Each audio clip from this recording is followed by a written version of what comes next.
What's up, guys? Welcome to my first ever live Q&A. At the moment, it's just me. I'll just wait and see if there's anyone that actually shows up to this live stream. I've done a couple of lives before, but never like a live Q&A session. Usually they've just been like me walking around at the Cherry Blossom exhibition, Expo Park. No, not Expo Park. It was at the Japan Mint, where we had like a really big, it's one of the biggest cherry blossom gardens in Osaka. Well, I think it is actually the biggest cherry blossom garden in Osaka. It's very famous for it. Hello, my single viewer at the moment. Please say hi and I'll say hi back. How you doing? So yeah, I've done the live stream there and also a few others when I was doing Veda because Veda takes like so much time. That's Vlog Everyday April. It takes so much time to do the editing and everything like that that I just ran out of time. I had 11 days off from work. It was spring break, so I didn't have any school during that time, and I had a little bit of a buffer, but yeah, it's basically just sort of caught up on me, and I was like, oh no, I need to get some content out. So I did a couple of live streams. I think I did more than a couple, maybe 5 live streams in the end. Yeah. So that was cool. I like live streams. I think they're really cool, and especially when I get to interact with people. So if you say hi, I'll say hi back, and we can start this Q&A. You guys can ask me anything you like, and I'll try and answer the questions as best as I can. Let's see here. So let's bring this up. All right, let's go live chat. Cool. So in sort of deciding how to do an icebreaker and kind of see how, like think of what to say when I was starting out this live stream. I was talking with my partner, Ali, and we were talking about a few ideas. We were brainstorming a few ways of like doing some icebreakers and making it a little bit less awkward. And of course, I suggested doing something like Would You Rather? And that's like an English game icebreaker. It's like what I just went into this like full English teacher mode, and I thought, okay, let's just play like a warm-up game, like Would You Rather, which she goes back, you're a complete dork. So I decided I will just talk about various things, just talk about life here in Japan and what my experiences have been, and also what got me to this 2,000 subscribers. It's, well, at the moment, 2,500 roughly subscribers. And the day that I uploaded that Japan floods video, which started all of this, I was sitting at 244 subscribers. So that explosion, which was 10 days ago now, I uploaded the video 11 days ago. I uploaded the video on July 10th, and I've seen like a explosion of like 2,300 subscribers since then. So it's been a mind-blowing experience having all of these people watching my videos. I really wasn't expecting that at all, so quickly anyway. I was hoping to gradually build up an audience on YouTube, although I have been doing YouTube for a while now. I am into my second year of consistent YouTube uploads. I originally started on September 11th, 2015. And that was with the Dotonbori vlog, which if you watched my thank you video that I made a couple of days ago, that highlighted that really awkward start to my whole vlogging journey. And so that one did pretty well, and sort of slowly went from there. And since then, I've just been focusing on doing things like Japanese festivals and um, also like any food events and any interesting travels that I've been doing, and just been putting that in the vlog as well. So hello to my second person who's joined. Say hi and I'll say hi back. If you've got any questions for me, please let me know and I'll try my best to answer them, as I said. So I've been living in Japan for the past 3 years, and hey Ali, how are you? Nice to see you here.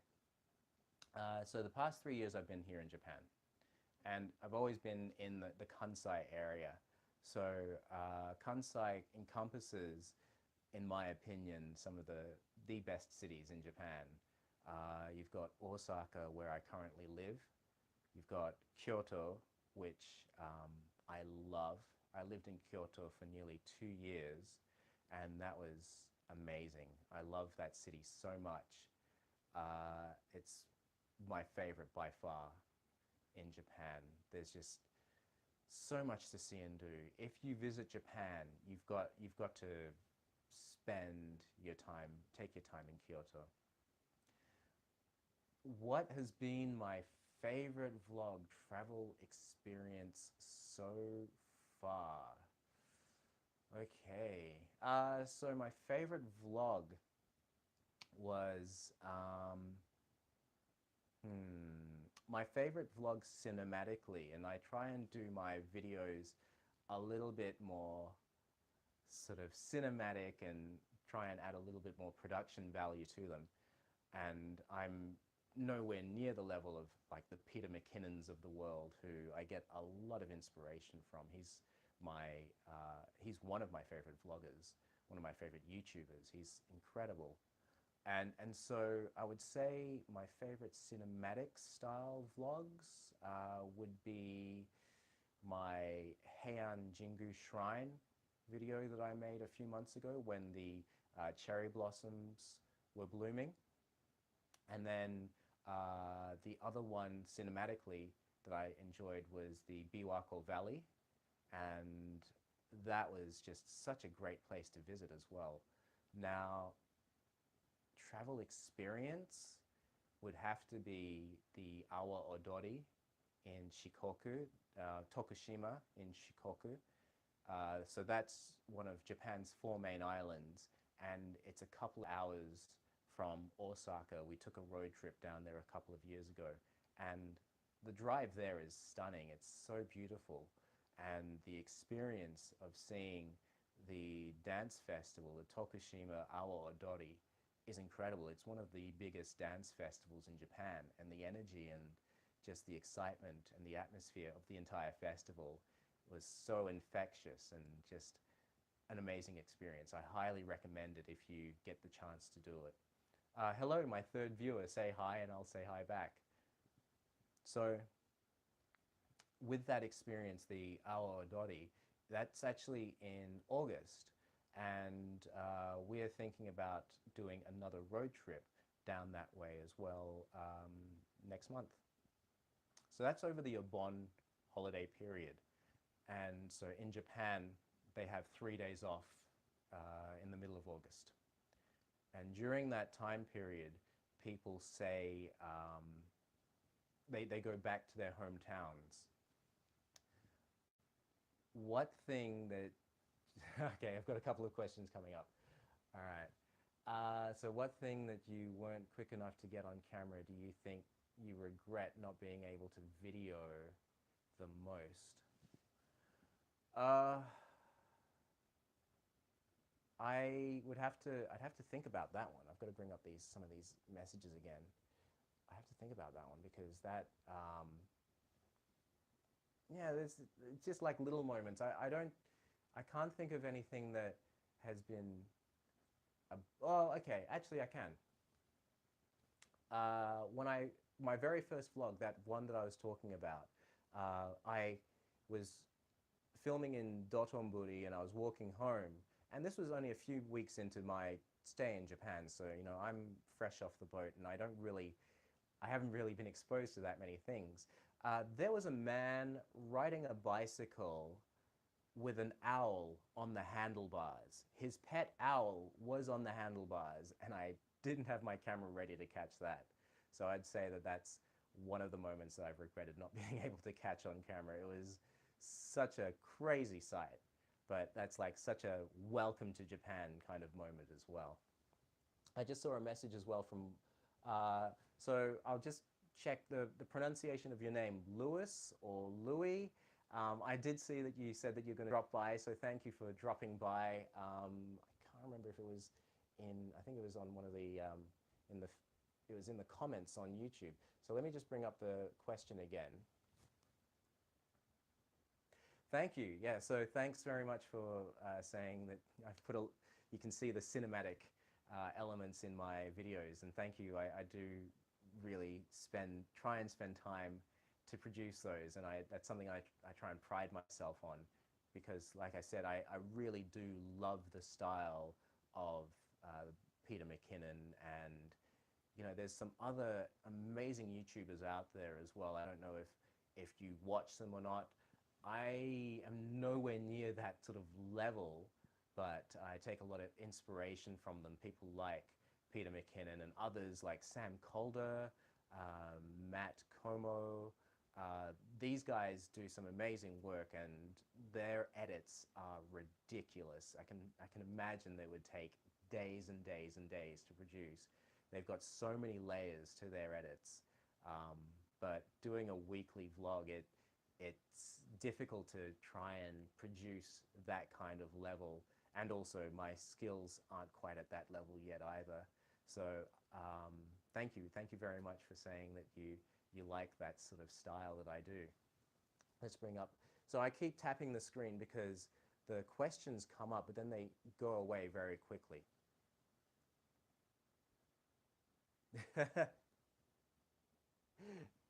Ali Unbound, you're quite the joker.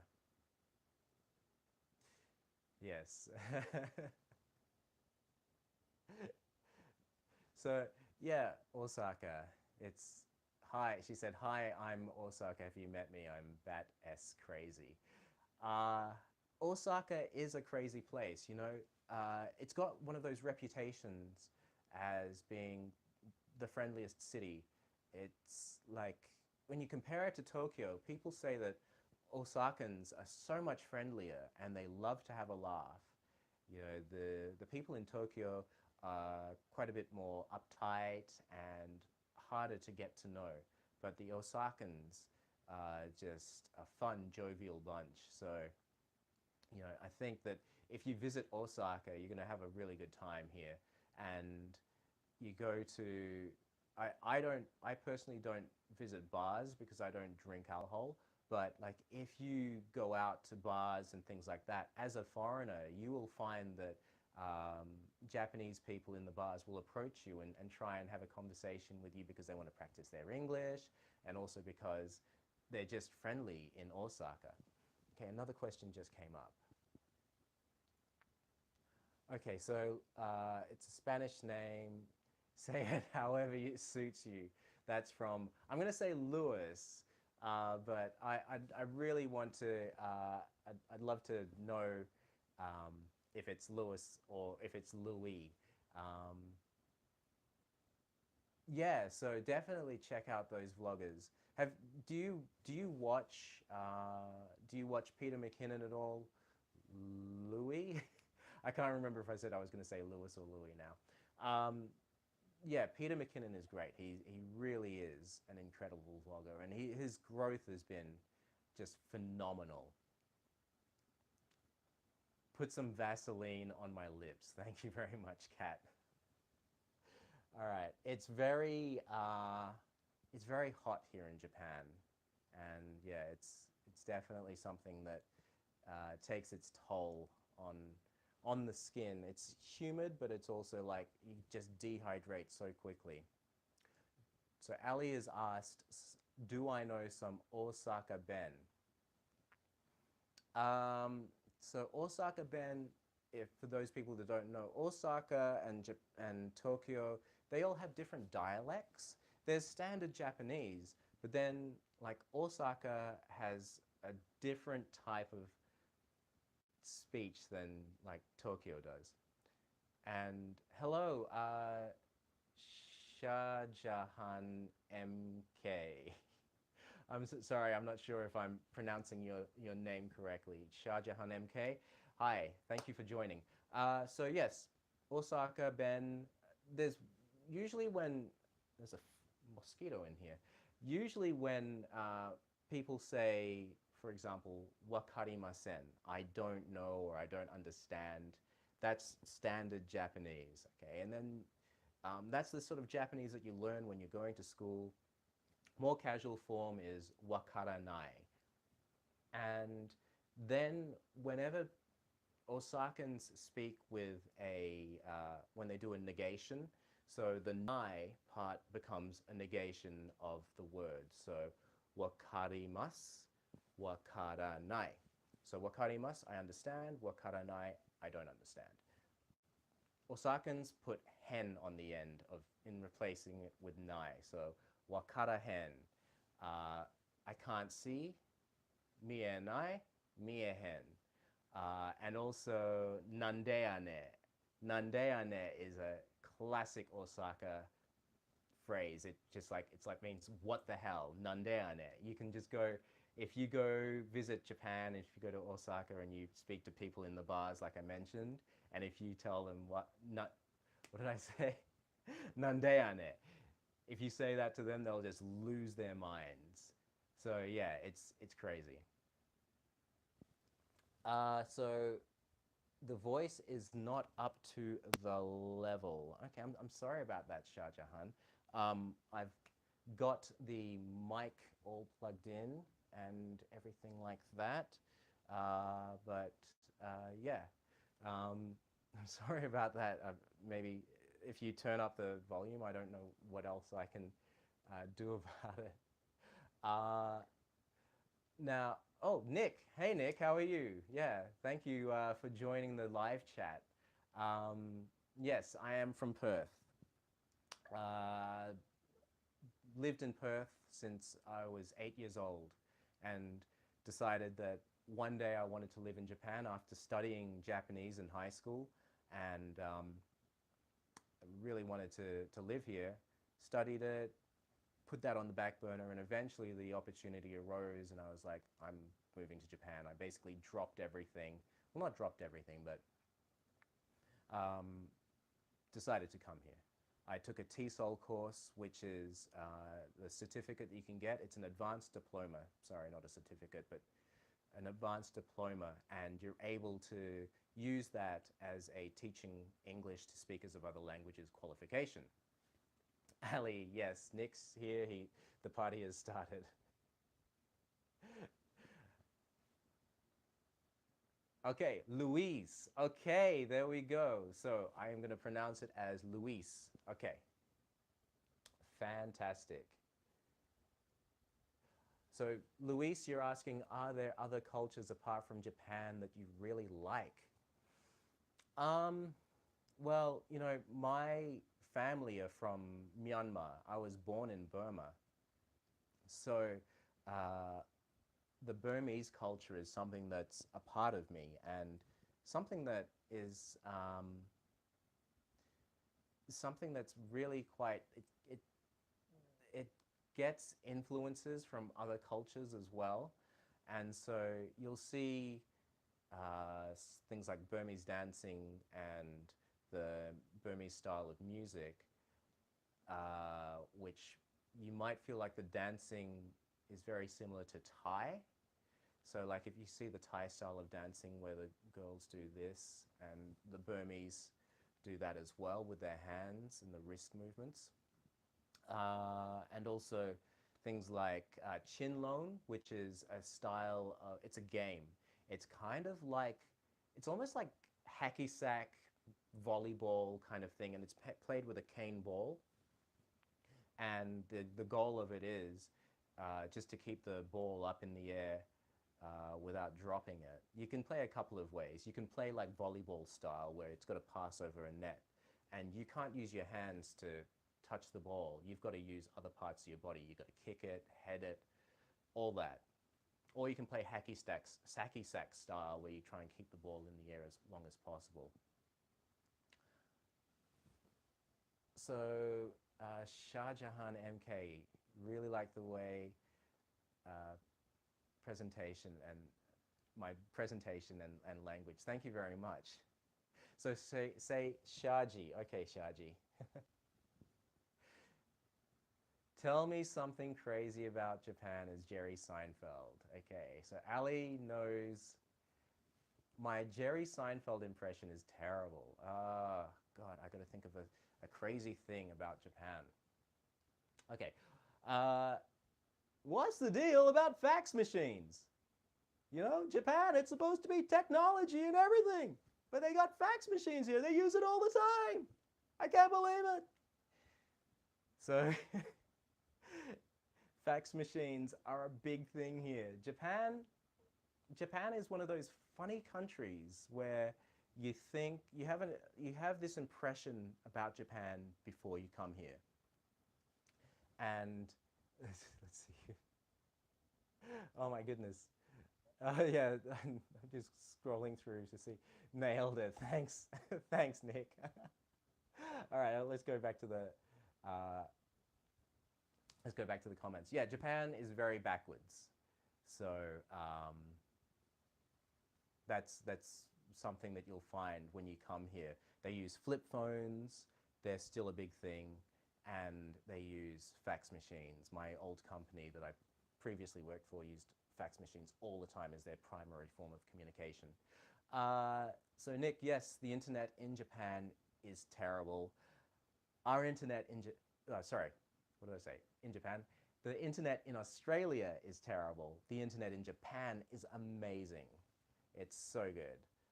Let's see. Yeah, Ali talking about NBN. Why pay $100 for NBN when it's a quarter of the speed of Japan, even less? So, hi Mini-Me, hi, how are you? Nice to see you here. Yeah, the internet in Japan, what do I pay? It's funny, you have to pay two separate bills for your internet here. I pay 4,500, something like that, to NTT, that's the telephone company. And then you have like a separate company that you've got to pay for, and it's like the internet provider itself. So you've got NTT for the phone line or the service that's being used, and then also the provider. And I pay, is it 1,600 or 1,300 yen? So it's about 6,000, yeah, roughly about 6,000, just under 6,000 yen a month for my internet. And that's 5 gigabits per second, gigabits per second, I think. Now, in terms of real world speed, in my old apartment in Kyoto, it was much faster, but yeah, it's definitely much faster than Australia.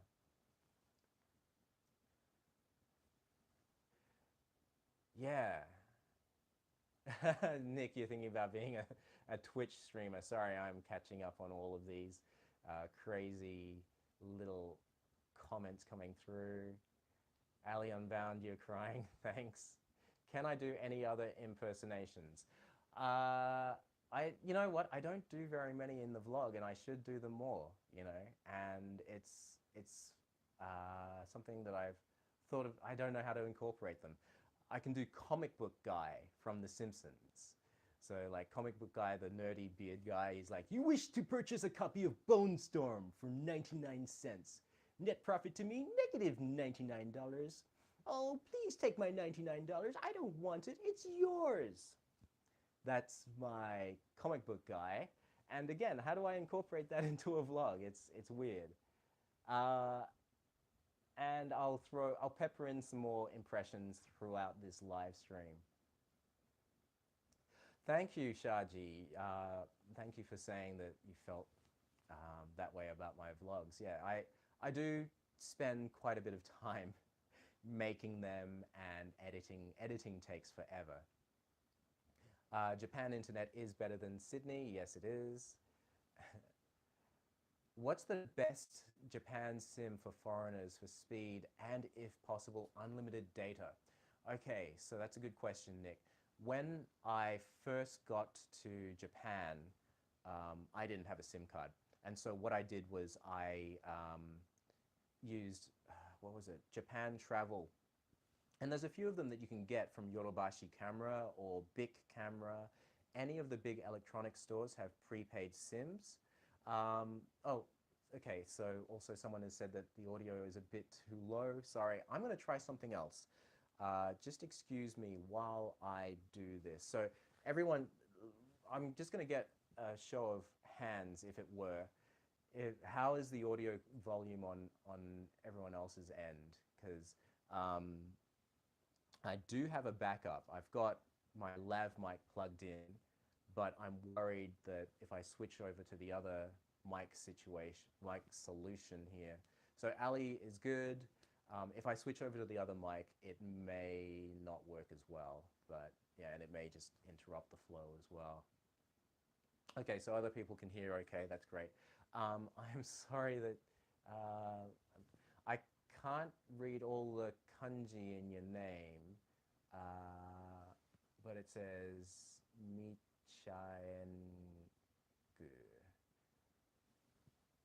Sorry, I can't read the kanji part of your name. But yeah, I'm sorry that the audio is a bit low on that. It is a little low for Nick as well. Okay. Almost putting the earphone through my brain. Okay, how about if I do this a little bit? I will bring it up a bit more. How's that? I also have the aircon on as well. I'm sorry that I've got to have it on. Otherwise, 2 seconds into having the aircon off and I will be sweating away. Japanese summers are ridiculous. Okay, so Michaengu, sorry, Michaengu. How is the audio now? Is that a little bit better? Better? Okay, Nick says it's better as well. I'm gonna go like this, right up there. So I'm wondering if there's any questions that I may have missed. Let me bring some more of these up. Oh, well, okay, so let's go back to the question about the SIM card. So the SIM card you usually have like a time limit on them as well. The unlimited data situation, from as far as I know from my experiences with these SIM cards, you can purchase a SIM card that's valid for like 30 days or that sort of time period, maybe a week, 2 weeks, 30 days. You can get them in those increments. And so if you get those, they'll say unlimited, but they'll limit your data per few days or something like that. So in a sense, they're not unlimited, but they'll say that they are. So maybe you can use maybe 3 gigabytes of data across a week or something like that. You've got to stay under that limit. They all have different limits, so you've got to check that out. A couple of other questions that have come through. Let me just bring them up again. Tap the screen. Okay, so am I using iPhone to do live? I actually don't have an iPhone, Nick. I have an Android phone. This is a OnePlus 5.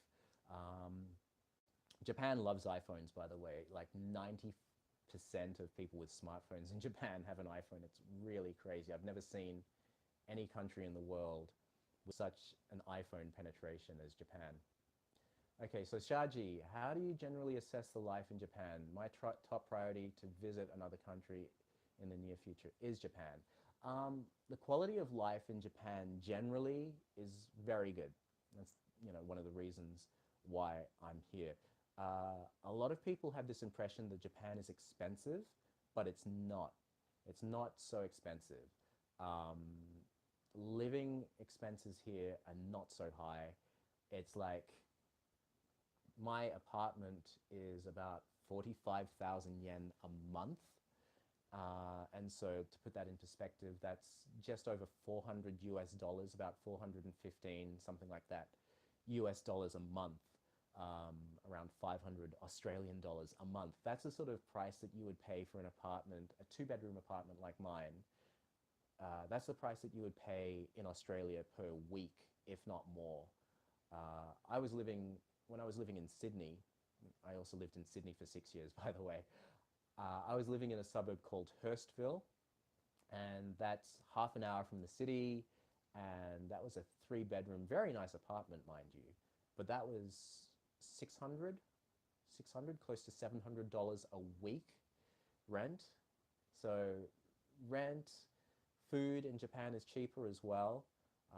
You can eat very cheaply here. Let's go to another question. Can you name 5 things that you love about living in Japan and 5 things you hate? Funny you asked that. I actually made a video about that previously. So 5 things I love about Japan. Number 1 is festivals. Festivals in Japan are incredible. They're by far my favorite thing about living here. And right now it's summer, so there's festivals every weekend. And you'll notice that in my Japan events videos, festivals make up a big part of the events pretty much every month.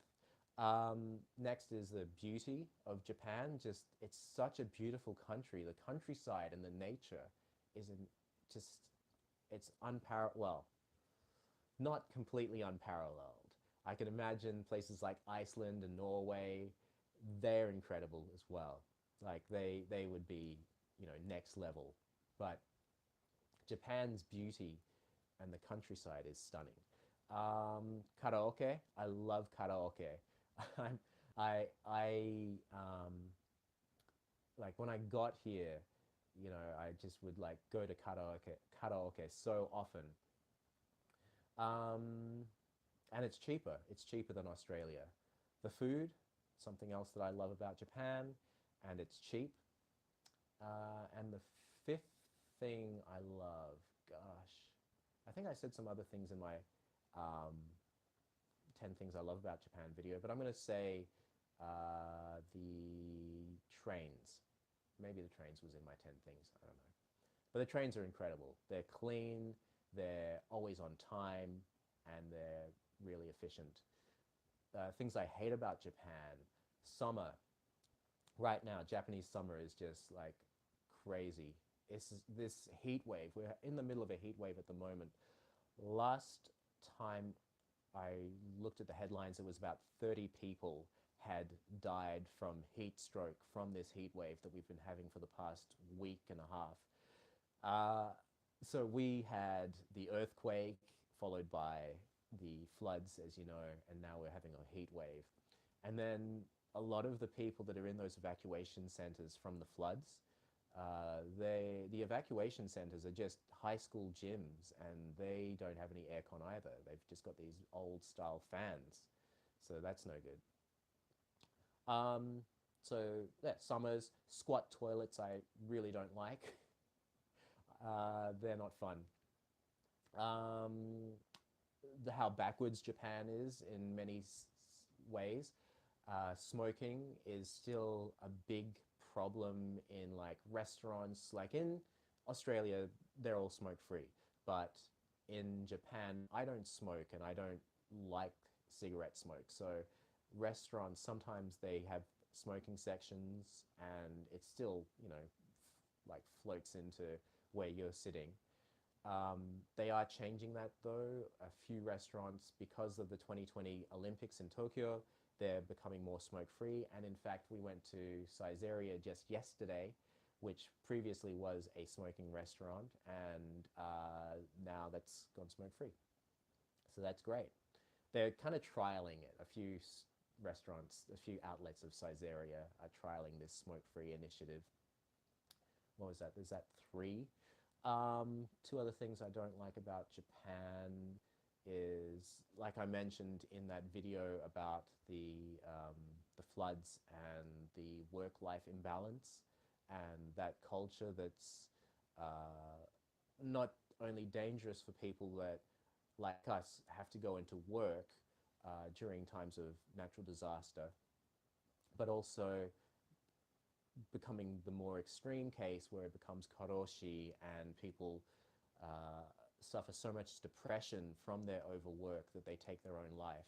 And so that's an incredibly serious problem. And it's also something that you see quite often on the train lines. Trains, suicide by jumping in front of the train is very common here in Japan. And so you'll see that on the train line. It'll say human damage accident, and that's why a delay has occurred. Human damage accident means someone has jumped in front of a train. Uh, Fifth thing I don't like about Japan. I was able to make that 10 things I hate about Japan video quite easily. Um, oh gosh, I'll have to think about that if I can get back to that. In South Korea, most youth always use iPhones. Yeah, that's the case here as well. I think it's also in Japan compatibility with the internet, not the internet, with the networks. The phone companies really favor iPhone, and I think it's just a way of making money because they cost more. So, Lynn, Ali got to go. Thanks, Nick. Thank you for calling me a sexy person. You're quite sexy yourself, but that's a video for another time. See you, Nick. All right, so Sanaji. Hi, Sanaji. You live in Japan too. So, Sana, whereabouts are you? What part of Japan do you live in? And welcome to the live chat. Let's see, there's another comment that's come up. Luis, best food someone visiting Japan should try for the first time. So Osaka has, it depends the type of food that you like. Osaka is known as the kitchen of Japan. And we've got incredible food here, and we've got food that was invented here that's now all over Japan. First of all, there's okonomiyaki, which is a savory pancake.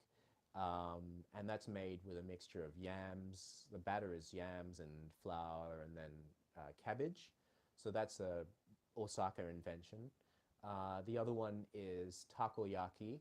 If you like seafood and octopus balls, they're like these little golf ball size batter dumpling type things with octopus pieces in them. So they're kind of the iconic things to try. Myself, I love ramen, tonkotsu ramen, which is pork bone broth ramen. And that is by far my favorite thing. It's incredible. And if you do come to Japan, you will have the best ramen that you've ever had in your life, of course. So, yeah.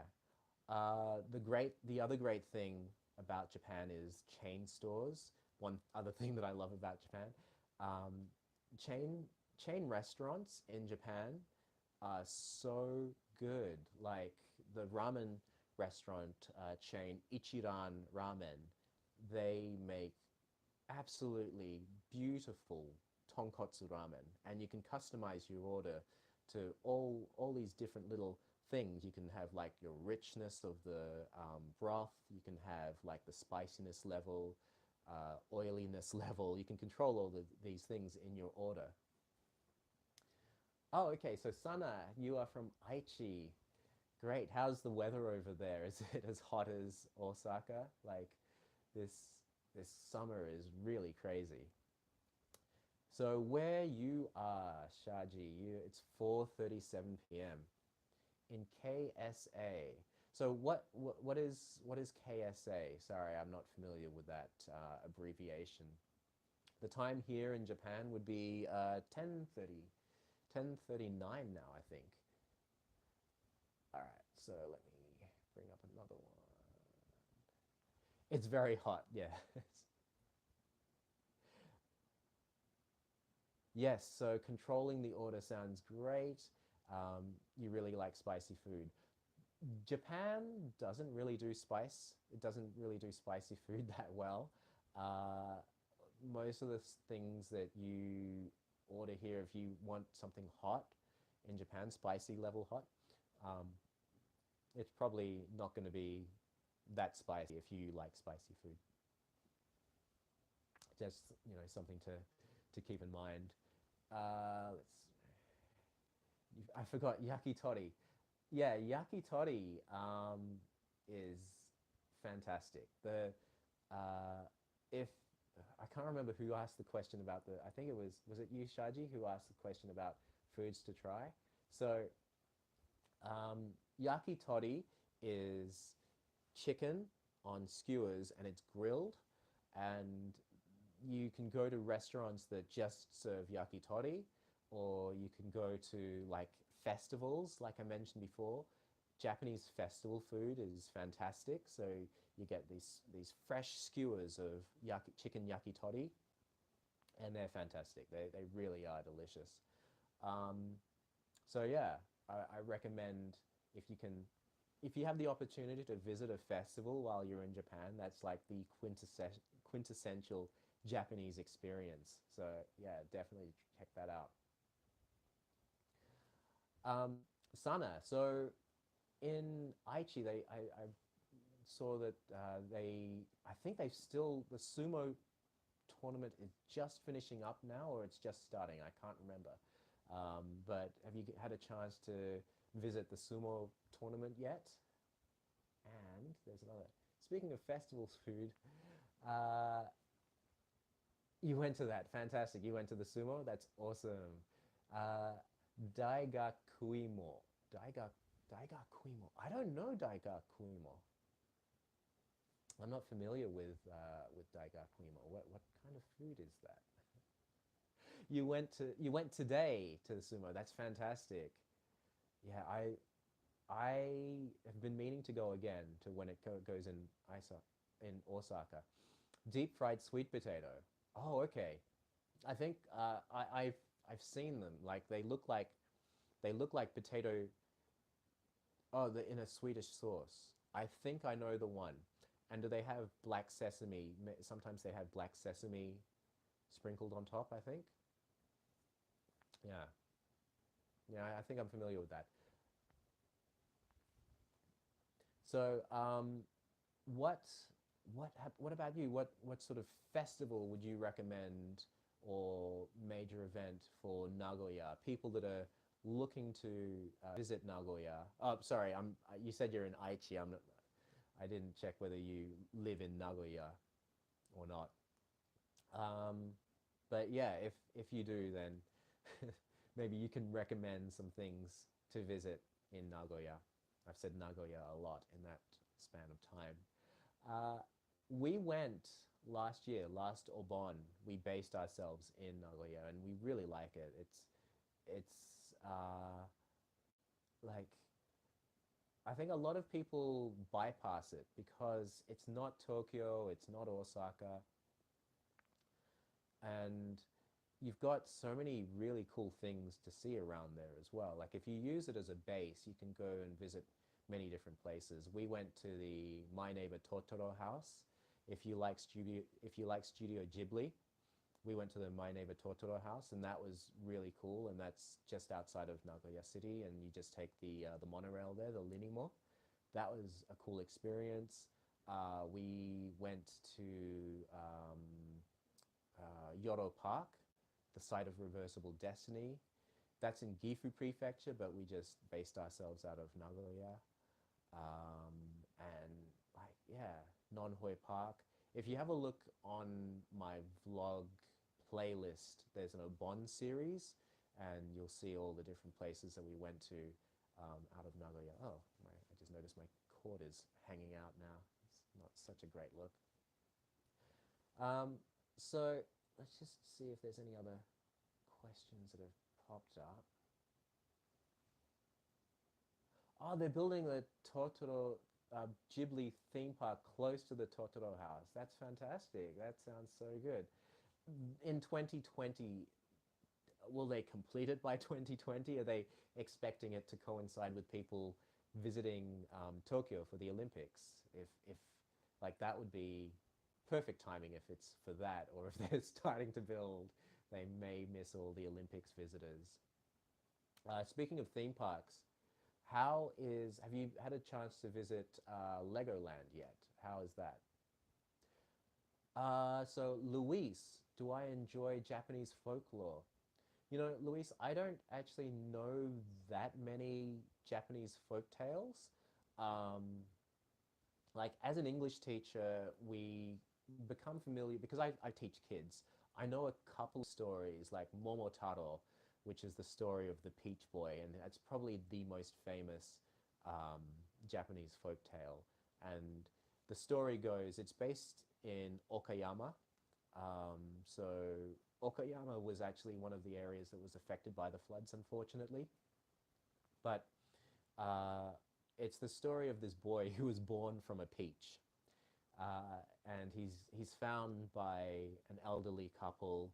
The peach floats down the river, and this elderly couple find him.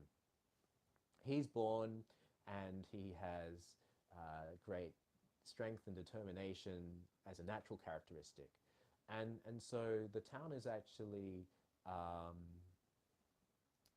it's beset upon by demons. And so what Momotaro decides to do, and this is something that continues to happen over and over again, and he makes the resolve to shoot, well, to there's different versions of the story that I've read. So he makes the resolve to confront the demons and get them to go away. And then there's another version I've read that he makes peace with the demons and they become friends. But that's the story. That's the version of the story from my English uh, teaching book. So I'm not sure whether how true that one is. And then there's also the story of Kintaro, and I don't know very much about that story. I've just seen him on the koi nobori, which are the fish flags that are flown during Children's Day. Now, Sana, if you know any more about some of those folk tales, then please feel free to chime in. But Kintaro was a very strong boy, and he is seen riding on the back of a carp.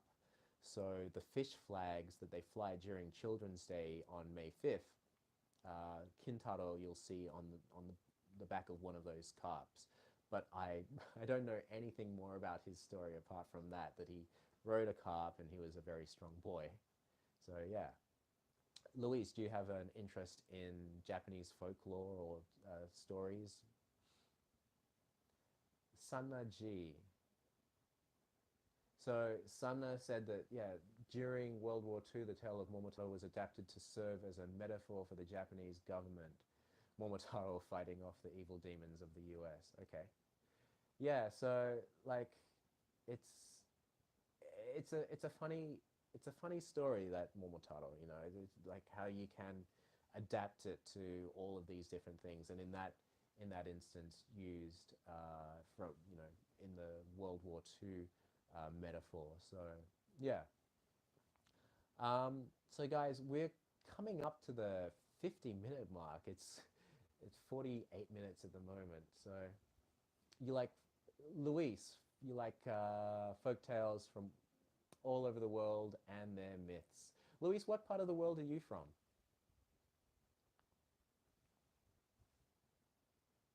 So yeah, we're coming up.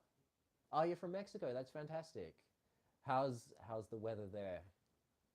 Oh, by the way, I love Mexican food as well.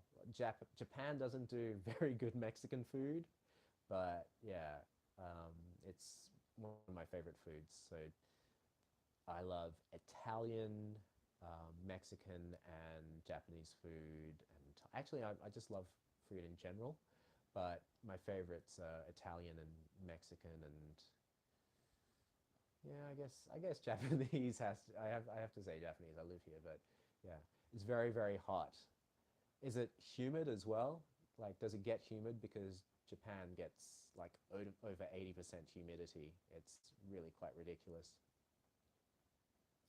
I'm gonna leave that as my last question to you guys. If you have any other questions that you want to quickly go my way, because I want to keep this under, well, coming up to the 50-minute mark, so under 55 minutes, under an hour.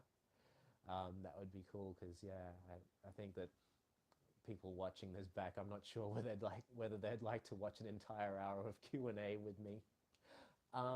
So Luis, what was your comment just then? Sorry, I'm gonna tap the screen multiple times to bring it up.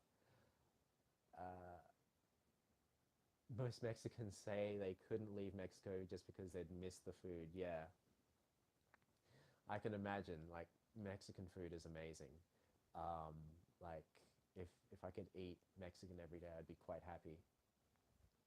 And 69% humidity, did you say? Yeah, so that would be really hot too. Jeez. Where I'm from in Perth, we have dry summers. So Perth, Western Australia is where I've lived for most of my life, and we have dry summers. We don't have to worry about this humidity. When I was living in Sydney, it was the other way around. It was really humid, but also because of that humidity, it rained a lot, and it was nowhere near as hot as what we're experiencing right now in Japan. Sunday, you had fish and chips in Perth, in Fremantle. That is the quintessential. That is the quintessential Perth experience, definitely. There's a couple of places that you can, really good places that you can have fish and chips in Freo, and if anyone is going to Perth, I highly recommend that. Oh, my light has just gone off down here. Yeah, Louise, thank you for dropping by. That's fantastic. Shaji, you are from the Kingdom of Saudi Arabia. Wow. All the hot places are tuning into this live stream. So yeah, I can't imagine. How hot is it there? like I can't imagine going to Saudi Arabia and dealing with the heat there. If I can't deal with the heat in Japan, I don't know how I'd cope with the heat there. So yeah, my light has gone off. I think it still looks okay there. So guys, I am going to just, with that last, I'll just wait for Shaji to respond, and if anyone else has any last questions or responses, then please feel free to do that. But I'll be signing off on this live stream in a few minutes. If anyone else has got anything else to say, then I'll just answer that. Otherwise, yeah, I'll just say see you later. So, oh, thank you, Sanna. Very sunny and hot and humid weather here. Yeah, I can imagine it would be. Later, Gator. Sana, I forgot to ask, are you Japanese? It's a Japanese-looking name. So thank you everyone who's joined. I really do appreciate it. Ali Unbound, see you. Ali is still here. Thank you, Ali, for sticking by in the chat as well. Oh, you're Swedish. That's cool. That's really good. How are you enjoying Japan? And that is going to be my final question to you guys. Yeah, so thank you so much for tuning in. Seriously, I really can't believe you guys hung around for nearly an hour just to listen to me chat and ask some questions. I'd love to get to know you guys a bit more as well. And so, you know, we'll probably do this again in the future. So if you guys can drop on by, I'd really appreciate it. A couple of things before I go. I've got Instagram and a Facebook page. Instagram is where I post to most. So nearly every day I do Instagram stories. So if you look for my Instagram username, which is Lin Nyunt, one word, Linyunt, that's my Instagram username. And I'll post Instagram stories really often, almost every day. And so you'll see like just everyday moments of my life here in Japan, and you can do direct messaging through there as well. I use Twitter a little bit, but not so much. I use that mainly to let people know of a new video upload. My Facebook page is also Lin Nyunt Twitter is Lin Nyunt, so all LINNYUNT. Um, and so if you want to visit there, then you can just contact me also through those mediums. And let's see, Luis, it was great. Yeah, thank you so much, Louise. I really do appreciate you dropping by as well. Penny J, hi from Phoenix. Penny, I'm really sorry. I've been streaming for the last 55 minutes. I really do appreciate you dropping in. But yeah, I'm just wrapping up the live stream now. I'd love to chat with you a little bit more, but it's been nearly an hour, so I'm just going to say bye to everyone. And oh, Penny J just woke up. I'm sorry. It's so difficult to try and organize a live stream that's suited for everyone around the world with all the time zones. Um, Here in Japan, it is nearly 11 p.m.